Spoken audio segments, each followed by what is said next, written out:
parameter yang berbeda.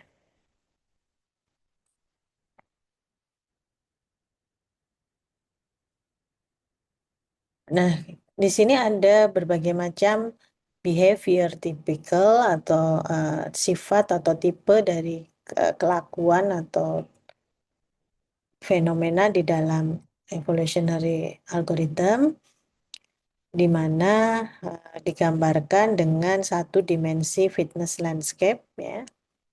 Yang pertama adalah ada tahap pertama atau tahap awal gitu ya, itu terjadi distribusi populasi kuasi acak atau quasi random population distribution, ya. Jadi di sini ada populasi yang acak, ya. Ini misalkan di sini digambarkan ada beberapa populasi, titik-titik ini adalah populasinya. Kemudian pada oh ya, ini fungsi fitnessnya, ya. Fungsi fitnessnya yang gelombang ini adalah fungsi fitness satu dimensi. Kemudian di mid fase itu populasi diatur di sekitar perbukitan. Perbukitan itu artinya dia menempati, ini kan misalkan untuk memaksimalkan, ya. Jadi diarahkan titik-titik ini dia akan menuju ke arah mendekati puncaknya, mendekati yang bukit-bukitnya. Kemudian pada fase terakhir itu populasi akan terkonsentrasi di bukit-bukit yang tinggi, ya. Karena misalkan tujuannya adalah memaksimalkan. Tapi bisa jadi kalau meminimalkan, ya dia akan di posisi yang lembah. Baik, berikutnya kita akan melihat bagaimana kualitas solusi fitness berkembang selama proses algoritma evolusioner berjalan, ya. Di sini digambarkan dengan menggunakan fungsi di mana sumbu horizontal ini mewakili waktu atau jumlah generation dalam algoritma evolusioner, sedangkan vertikalnya ini mewakili fitness terbaik di dalam populasi. Jadi grafik ini menggambarkan atau memperlihatkan seberapa baik solusi terbaik yang ditemukan seiring dengan berjalannya generation. Jadi dengan solusi, ya, best fitness ini ditemukan gitu, ya. Ini awal-awal ya masih rendah, kemudian nanti dia akan semakin naik, semakin naik, semakin naik. Nah, jadi sesuai dengan jumlah generationnya. Jadi pada awal proses itu dilihat dia meningkat dengan cepat, semakin nilainya akan naik dengan cepat. Nah, kemudian ini terjadi karena populasi awal kan biasanya acak, ya. Tapi setelah beberapa generation peningkatan mulai melambat, ya. Di mana algoritma sudah menemukan solusi yang cukup baik sehingga dia akan sulit untuk meningkat kembali, ya. Di bagian akhir kurva ini semakin mendatar atau plateau, ya, di mana algoritma sudah mendekati solusi optimal atau algoritma berada di lokal optimum, ya. Ini mirip seperti evolusi biologi, ya. Pada awalnya perubahan terjadi cepat, tetapi setelah organisme cukup baik beradaptasi dengan lingkungannya, peningkatannya semakin lambat. Oke.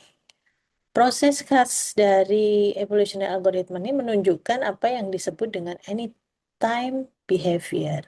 Apa itu anytime behavior? Itu adalah, ya, algoritma evolusioner memiliki sifat bahwa semakin lama dijalankan, biasanya solusi menjadi semakin baik. Namun jika kita menghentikannya kapan saja, kita tetap dapat memiliki solusi yang cukup baik. Jadi misalnya kita berhenti di sini, ini juga sudah cukup bagus gitu, ya. Itu maksudnya. Oke.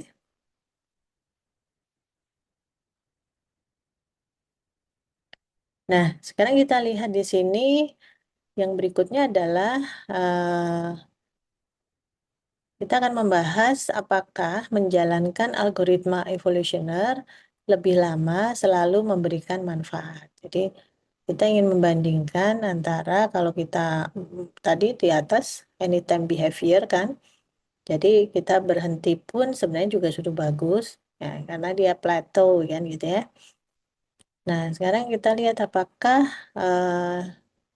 dia semakin lama semakin memberi manfaat ya. Ini berfokus pada adanya diminishing improvement ya, peningkatan yang semakin lama semakin kecil. Ya, sama ya tadi sumbu horizontal dan vertikalnya. Nah, di sini kita bandingkan dua proses ya. Proses yang pertama, ya, bagian pertama, first half, ini peningkatan fitnessnya sangat cepat. Ya. Algoritma menemukan solusi yang jauh lebih baik dari solusi awal. Ini terjadi karena populasi awal masih acak ya tadi, banyak perbaikan yang dilakukan. Nah, tapi kemudian progres di second half itu peningkatannya lebih kecil ya di sini. Nah, dan antara ini ke sini gitu ya. Ini kan selisihnya sedikit sekali. Sangat kecil dan kurva mulai mendatar ya. Jadi kalau ada pertanyaan apakah menjalankan algoritma lebih lama menjadi lebih bermanfaat, jawabannya adalah yang pertama itu bergantung pada seberapa besar kita menginginkan kemajuan terakhirnya. Jika kita membutuhkan solusi yang sangat-sangat optimum, maka menjalankan algoritma semakin lama semakin bagus. Tapi kalau misalkan pilihan kedua, mungkin lebih baik melakukan jalan yang lebih pendek, lari dengan yang lebih pendek.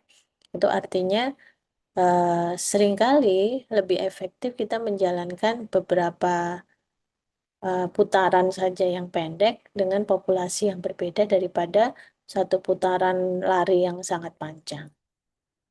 Nah, intinya adalah dalam algoritma evolusioner, sebagian besar peningkatan kualitas solusi hanya terjadi pada generation awal. Oleh karena itu, seringkali lebih efektif menjalankan beberapa eksperimen pendek daripada satu eksperimen yang sangat lama. Berikutnya, apakah kita perlu menghabiskan usaha untuk membuat populasi awal yang cerdas atau smart initialization? Jadi, biar lebih cepat gitu ya. Kembali kita lihat di sini, smart initialization sendiri itu biasanya kan secara umum tadi modelnya adalah random ya, random initialization. Nah, bagaimana kalau kita menambahkan sesuatu sehingga langsung to the point gitu ya, tidak random gitu ya. Jadi smart initialization itu adalah populasi awal yang sudah menggunakan pengetahuan tentang problemnya sehingga solusinya itu tidak random lagi, sudah langsung ke poin utamanya. Oke, kita lihat di sini contoh ya di sini kita punya dua titik ya F dan T. F itu adalah fitness yang langsung diperoleh jika kita melakukan smart initialization. Jadi pada saat kita ini kan kalau random dia pelan-pelan gitu ya. Bukan pelan juga ya, cepet ya. Tapi ya cukup beberapa iterasi juga gitu. Tapi kalau menggunakan smart initialization bisa jadi fitnessnya bisa langsung naik di sini. T itu adalah time ya, waktu yang diperlukan algoritma dalam random initialization untuk mencapai fitness.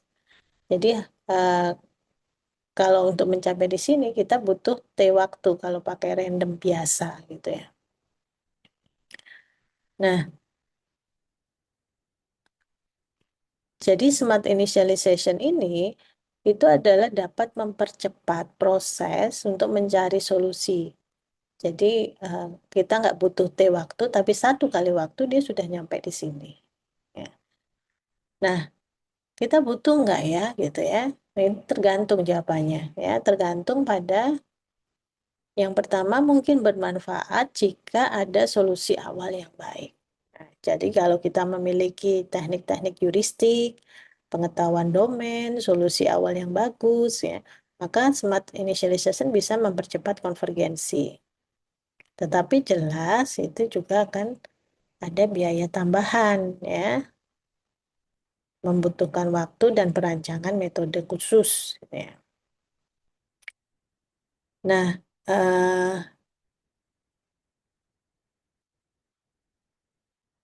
di sini ada juga model perawatan yang diperlukan, yaitu hibridisasi, yaitu menggabungkan antara evolutionary algorithm dengan metode lain.